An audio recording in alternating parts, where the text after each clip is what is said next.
Before exploration and travel, people's experience with culture was limited to their geographic location. European travelers began to encounter people with obvious physical differences and quickly sought ways to rationalize their supremacy. One of the first documented attempts at human variation was made by French physician Francois Bernier in Post-Civil War, 1684. immigrants began to appear in Bernier increasing based his numbers, bringing with categorizations them on their physical inherited culture. characteristics, including skin European color. Americans began to feel Samuel threatened by Morton's foreign ideas, 1820s and racist experimentation on human attitudes once skulls reserved further for blacks perpetuated and the Native myth that Americans Europeans were began to superior. spread. Morton believed that you can tell Official a person's race policies simply aimed by at measuring the discriminating size of against their minorities skull. were put into effect. He also believed that Minorities Europeans were kept out of possessed the skilled largest and brain industrial capacity. jobs, These limited in studies, political along with power, others at the and forced time, into aimed at segregated schools linking and communities. non-Europeans to animals, These communities were were grounds to often continue to overcrowded and demoralize highly and neglected by the dominate government. minorities. No funds were given to education or employment. This marks the beginning to what Patricia Collins refers to as the matrix of domination, an interlocking system of oppression based on race, class, gender, and sexuality. The systematic oppression has led to the underrepresentation of minorities in positions requiring an advanced degree. The nursing field is just one of the many professional fields in which minorities are underrepresented. In fact, a report released by the Sullivan Commission on Diversity in the Healthcare Workforce in September 2004 stated, "The fact that the nation's health professions have not kept pace with the changing demographics may be an even greater cause of disparities in health access and outcomes than the persistent lack of health insurance for tens of millions of Americans." Today's physicians, nurses, and dentists have little resemblance to the diverse populations they serve, leaving many Americans feeling excluded by a system that seems distant and uncaring. In 2012, minorities accounted for 37% of the U.S. population. However, minorities are estimated to be the majority by 2043. This change in population creates a heightened awareness of cultural similarities and differences. Culture is defined as the characteristics and knowledge of a particular group of people, defined by everything from language, religion, cuisine, social habits, music, and arts. People within cultures share patterns of behavior that are learned through socialization.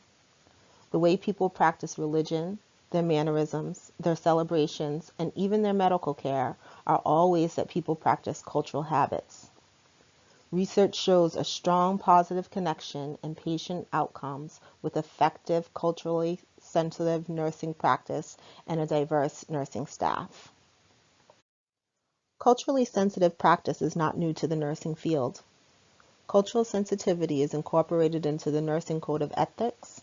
Cultural sensitivity courses are taught in nursing school, and patient care plans are created with patient-specific cultural needs in mind. There are many cultural considerations in nursing.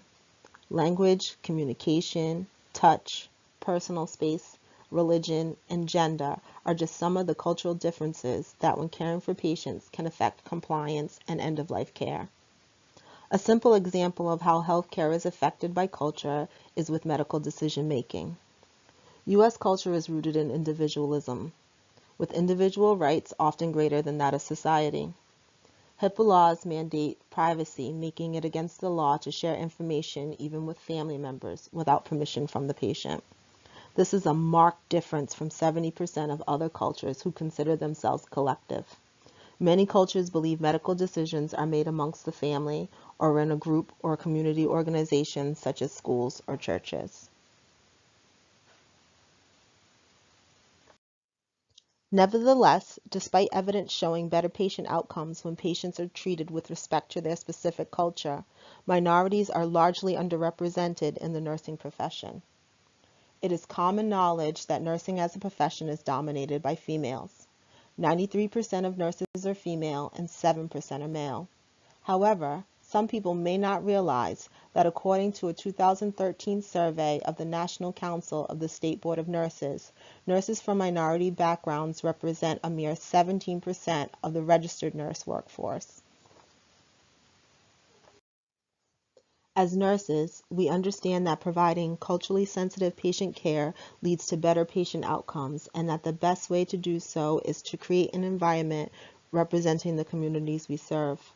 Unfortunately, if we do not take a hard look at the idea of the matrix of domination and understand the obstacles preventing minorities from being in a position to seek and obtain professional nursing positions, we will not be able to provide a more diversified nursing staff, thus failing to best provide for a diverse patient population. The reality is, a large portion of minority students in this country do not have equal access to higher education.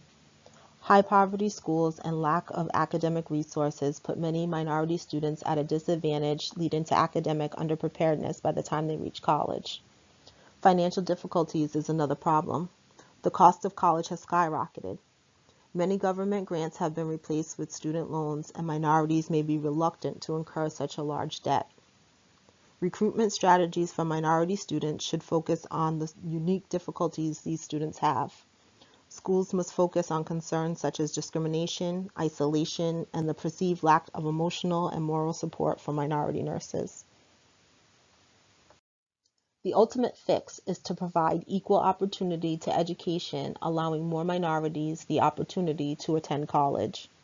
Current nurses should encourage and support potential nursing students who may have been intimidated by the profession. Additionally, community hospitals should make a conscious effort to employ nurses representative of the communities they serve. Supporting minority nurses is important for the community. With a changing cultural atmosphere, nurses must represent the cultures they serve in order to provide the best patient-centered care. When patients are treated with respect to their cultures, we can expect better patient outcomes, thus lowering the cost of healthcare. In the end, we all win.